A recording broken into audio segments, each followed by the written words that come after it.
दोस्तों इस वीडियो में हम वन पंच मैन मांगा के चैप्टर 163 का रिव्यू करने वाले हैं जिसका टाइटल है टफर देन अ माउंटेन। दोस्तों अगर आप इस कवर पेज को ध्यान से देखोगे तो ये और कोई नहीं अपना गारो ही है और यूसुके मुराता ने कितनी अच्छी तरह से ड्रॉ किया है, बिल्कुल एक डेंजर साइन की तरह। तो जैसा कि पिछले चैप्टर में हमने देखा था कि गारो और साइतामा फाइट कर रहे होते हैं, तभी गारो के पास टेरियो आ जाता है जो उसे समझाने की कोशिश करता है, लेकिन गारो वापस से फाइट स्टार्ट कर देता है। तो चलिए इस चैप्टर को स्टार्ट करते हैं। चैप्टर की स्टार्टिंग में हम गारो को देखते हैं जो सोचता है मेरा मॉन्स्टरिफिकेशन बढ़ता ही जा रहा है और मैं ये भी कह सकता हूँ कि मेरी पावर और भी बढ़ रही है, लेकिन मुझे ऐसा बिल्कुल नहीं लग रहा है कि मैं उसका सामना कर पा रहा हूँ। तभी वहाँ पर साइतामा आ जाता है और बोलता है गारो आखिर तुम क्या करने की कोशिश कर रहे हो? जब तुम हीरोज को हंट करते थे तब मुझे लगा था कि तुम हीरोज से गुस्सा हो, लेकिन अचानक तुम हीरोज के साथ काम करने लग गए, जैसे कि तुमने उस सेंटीपीड को हराया और कई लोगों की जान भी बचाई। अगर तुम ऐसे ही अच्छे काम करना चाहते हो तो तुम डायरेक्टली हीरो बनकर क्यों नहीं करते? भला तुम्हें मॉन्स्टर की तरह नाटक करने की क्या जरूरत है? तो गारो बोलता चुप हो जाओ, पहले ये बताओ मैंने हीरोज की मदद कब की? वो बेवकूफ मेटलहेड वहां पर आया था और मैं तो सिर्फ उसका फायदा उठा रहा था, और बल्कि अगर मैं अपनी पावर पर फोकस करके फाइट नहीं करूं तो मैं अपने गोल तक कभी नहीं पहुंच पाऊंगा। तो साइतामा बोलता क्या तुम्हारा गोल? हाँ याद आया, एब्सोल्यूट एविल और दुनिया में शांति वांति लाना, कुछ ऐसा ही था ना? तो गारो बोलता तुम क्या बकवास कर रहे हो?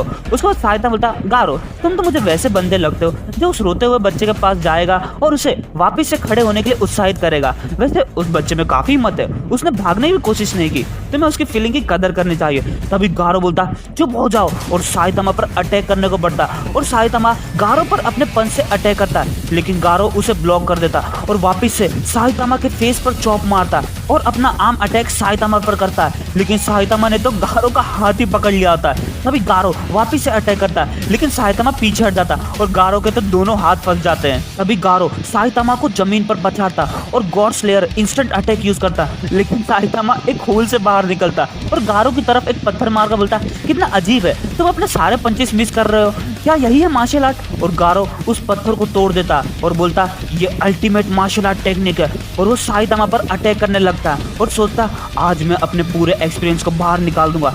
ये बंदा मेरे कॉम्बो अटैक से सिर्फ इसके रिफ्लेक्सेस और रिएक्शन टाइम की वजह से बच रहा है, लेकिन इसकी टेक्निक अभी तक नो सीखे जैसी है, तो मेरे पास अभी भी मौके हैं इसे मारने के लिए। और साइतामा को बोलता तुम हारोगे और उसका कारण है तुम्हारी टेक्निक, तुम्हारे पिछले मुंह को देखकर मैं तुम्हारे अगले मुंह का पता लगा सकता हूँ। और गारो अपना God slayer ascending attack use करता है और साइतामा बहुत दूर जाकर बहुत सारी बिल्डिंग के आर पार चला जाता है। तभी गारो भी बहुत स्पीड में बिल्डिंग के पास आता और अपना ग्रेट पावर अटैक यूज करता है, जिसके कारण वो पूरी की पूरी बिल्डिंग ब्लास्ट हो जाती है और वहां पर पूरा धुआं धुआं हो जाता है। उसके बाद गारो बोलता इससे कोई फर्क नहीं पड़ता तुम्हारी हड्डी कितनी मजबूत है, ऐसा कोई तरीका नहीं है जिससे तुम अपने बॉडी के अंदर के पार्ट को ट्रेन कर सको। अब तक तो उसकी हड्डियों का चूर चूर हो चुका होगा, अब वो वापस से हीरो का काम नहीं कर पाएगा। लेकिन जैसे ही धुआं साफ होता है तो गारो को साइतामा दिखाई देता और वो तो पूरा शॉक हो जाता है। तभी वहां पर कुछ लोग जमीन के नीचे से निकलते हैं और बोलते हैं हाँ वाह ये तो खुल गया, हम बच गए। उसके बाद साइतामा बोलता ओए तुम लोग यहाँ पर क्या कर रहे हो?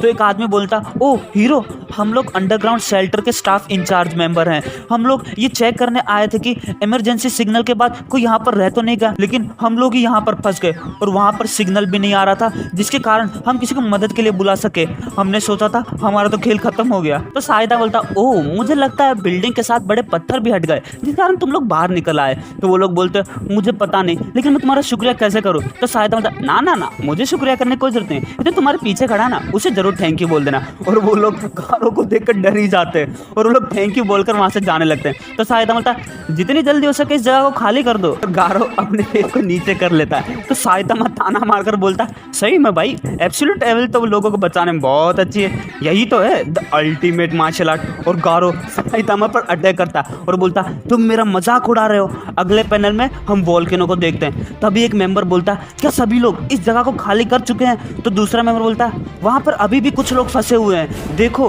वो लावा कितना बढ़ रहा है, लगता है वो लावा पूरे सिटी में फैल जाएगा। उसके बाद एक बच्चा बोलता क्या हमारा घर भी इस लावा में डूब जाएगा? तो वो आदमी बोलता जब तक हम जिंदा हैं सब कुछ हम वापस से शुरू कर सकते हैं। तभी कोई बोलता देखो वोल्केनो के पीछे कुछ चमक रहा है, शायद तक ये वोल्केनो ब्लास्ट होने के सिग्नल है।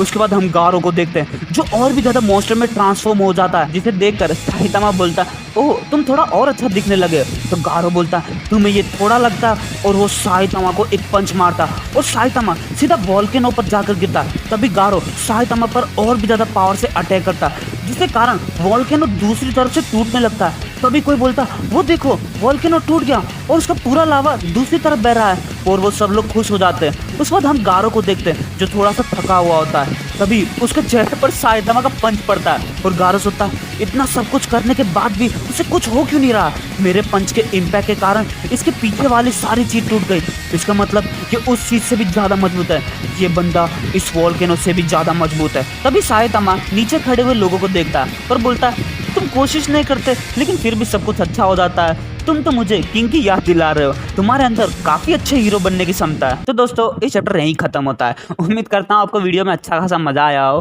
तो वीडियो को लाइक जरूर करना और चैनल को सब्सक्राइब करना, क्योंकि मैं इस चैनल पर पुराने चैप्टर से वीडियो डाल रहा हूँ। और जैसा कि आप लोगों को पता है हर चैप्टर में यूसुके मुराता ने कुछ ना कुछ चेंज किया है, तो मैं उस चेंज को भी दिखा दूंगा और आपकी थोड़ी ताज़ा भी हो जाएगी याद है कि आपने वन पंच मैन की स्टोरी में क्या क्या याद है क्या नहीं। तो फिर मिलते हैं आपसे अगले वीडियो में।